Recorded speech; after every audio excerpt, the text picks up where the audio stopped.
Good morning. It is time to skip the BS. It's time for Undisputed. It's time to get way into the launch of this year's NBA playoffs with Paul Pierce and Keyshawn Johnson and me. Good morning, gentlemen. How are you? All right. So we just had 8 game ones, all won by the home team for the first time since 2013. None of them close until the last one. That was last night's Thunder surviving a C.J. McCollum missed 3 at the buzzer. We will get to that in moments. And we'll also get to 3 big surprises. Clippers over Mavs, Bucks over Pacers, Knicks over Sixers. But first up, Lakers Nuggets. Saturday night and again tonight in Denver. I'm going to bite my tongue for a minute on what happened in the fourth quarter of Saturday night's game 1. Come on, King. And I know for a fact that lifelong Laker fan Keyshawn Johnson has a whole bunch of angry thoughts because I saw him via text on Saturday night after the game. But I'm going to let Paul Pierce tip us off. So, Paul, you said game 1 was going to be a convincing Denver win. What was your biggest takeaway from what you saw? I thought the Lakers got thoroughly dominated, especially from the point on when the Lakers was up 12, Denver called a timeout. When they came out of the timeout, Denver went on a 10-0 run, and from that point, They did. It just took the momentum, it took the air out of the Lakers. From that point on, they could not recover. LeBron gave you everything he could in the first half. I think he had no energy in the second half. Wait, are we already going with the he ran out of gas? He ran out of gas again. Wait, it's just game 1. Gas again. It's the first game. Not the conference finals. It's not game 4 of the conference. This is where Key was like, oh, we get him in the first round, fresh legs. But I thought he just gave you so much energy in the first half that the second half, he needs his role players to step up. But when I look at these, this is what was so glaring to me, Skip. The Lakers had 79 field goal attempts to Denver's 102 field goal attempts. That's 23 more shots at the rim. Yeah. Now, if you get 23 more shots at the rim, that's a recipe for disaster. So that's telling me that they're turning the Lakers over. They're getting second opportunities on the offensive rebounds. Yep. There's no way you can win a game by having you go into a game and say, all right, you're going to get 102 shots to our 79. Who's going to win? Every time. And then I look up, Joker's going to be Joker. I expect that. Murray is going to be a Murray. I expect that. But when the combination of D'Lo and Dinwiddie play 44 minutes and give you 13 points combined, 5 rebounds and 4 assists compared to Murray's 22, 6, and 10, that's still another recipe for disaster. So I believe the combination of their two, I'm not asking D'Lo to cancel out Murray, but the combination of both of them should be able to get that job done. And then let's talk about the Gru, the Joker. Yeah, I expect him to get 32, 12, and 7, or whatever his numbers were. What was his numbers? But he had 4 dunks, Skip. You know how many dunks he averages on the season per game? None. How about none? 0.3. Okay. 0.3 dunks. He had 4 dunks on the Lakers. So I'm not sure what the Lakers can clean up, but the most glaring thing was the 102 field goal attempts to 79. If you go into a game and you give a team 22 more shots than you, you're going to lose the game. Okay. Sad and more sad. Well, look, first of all, it wasn't as convincing as you would think. People look at the score and think, oh, the Lakers got ran out the building. That really wasn't the case. They were up by 3 at halftime. Okay? Let's start there. LeBron James played well in the first half. He didn't play well in the second half. He only had 8 points in the second half. And then in the fourth quarter, you obviously know what happened there. When you look at, and Paul, we talked about this last week, you talk about what the Joker was able to do. You cancel that right out. You clean that. AD did the same exact thing as the Joker across the entire stat line.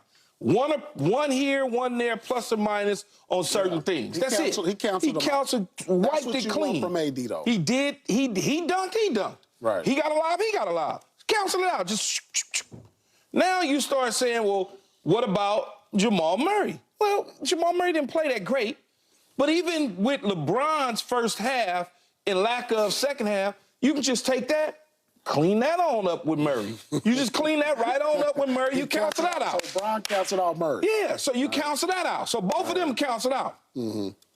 Now when you start to get to certain things, now the third guy in line is Rui. You say, well, Rui only had 4 shots. Okay, I'll take that. And the reason I'll take that is because he was the primary defender most of the time. So a lot of that energy in them 30-plus minutes was spent on trying to defend the Joker. Because at the end, I'm sure Darvin Ham said, I just need you to play defense.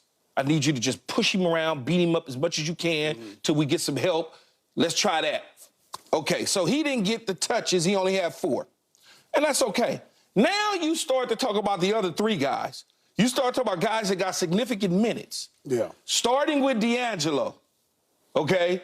Here's a guy that couldn't wait to get in here. He was 6 from 20 from the field, 1 of 9 from 3.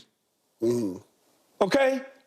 As I said to you, throughout the course of the season, Skip, as you tried to tell me, he has all-star offensive talent. He does.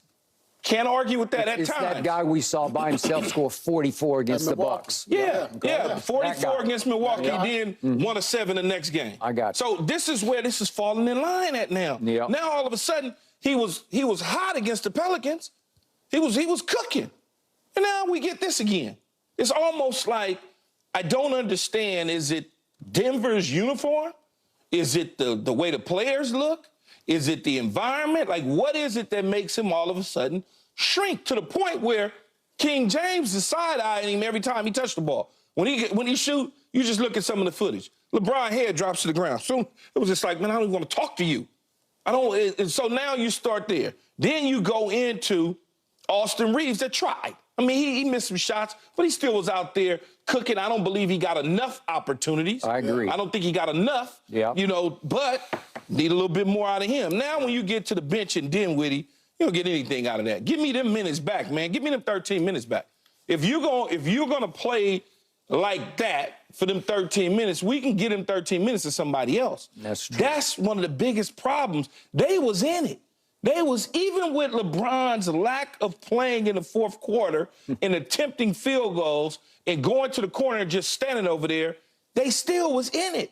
They just, for whatever reason, the third quarter got them. And the third quarter got him once LeBron. The end of the second and the third quarter, it was over. Remember, KCP hit 4 threes in the third quarter. Right. It's hard to overcome that, man. And it's almost like they're scared to run out to the three-point line because Joker's in the paint. Instead of, it was weird because if Joker's standing in the paint, they never wanted to leave to run out to the three-point line to defend, Skip. Now, I'm not a coach, an NBA coach, but damn. Come on. Like, run out there, do something. Don't just stand there and let a guy shoot the ball. And that's what got us. But I think tonight will be a different game. Now, I said I just want 1 of the 1. Give me either the first game or the second game. Yeah. Because if I can't get either one, then it's going to be Well, now the operative word was the word you used Thursday and Friday, steal. Because you're going to have to steal this one. Just steal it. Yeah. All right. To your point, I'm going to start with this about the three-point shots. Remember, Denver took the fewest three-point shots in the league compared to your Boston Celtics, who once again yesterday just went three-point crazy. As long as they're falling, you're good, right? Right. Okay. Right. You're going to win it all. If you can keep making like 30 a game, you're going to win it all. All of a sudden, on Saturday night, the Denver Nuggets hoisted up 42 three-point shots because their scouting reports are showing them the Lakers don't defend the three. They haven't all year, and I don't know why. It's just a mindset of, are you going to get out and close out and get hands in face or not? But they don't. They were 25th in allowing three-pointers made this year. And here we go again, and it's not like Denver shot the lights out, but if you put up 42 and then you make 15, you won the three-point line by 7 times 3 is 21 points. Well, it's hard to overcome that. Yeah. I don't care what you say, the math on that. All right, now to Keyshawn's point. This was not a wipeout. This was not a complete and utter blowout. This game was not without some hope for the Lakers going into Game 2 because LeBron came back in the game with 9 minutes left, and it felt pretty hopeless at that point. So to his credit, he did quickly take a shot and get fouled by Christian Braun, and he went to the free throw line, and to his credit, he made 2 free throws. From that point on, to Keyshawn's point, LeBron James was just lifeless in the fourth quarter, and I don't know exactly why. I can give you several theories on it, but he was lifeless. And he did disappear, and if you want to give him the tired legs already in game But I'm not one. going to give him that, though, Paul. The reason I'm not going to give him that because he wasn't even trying.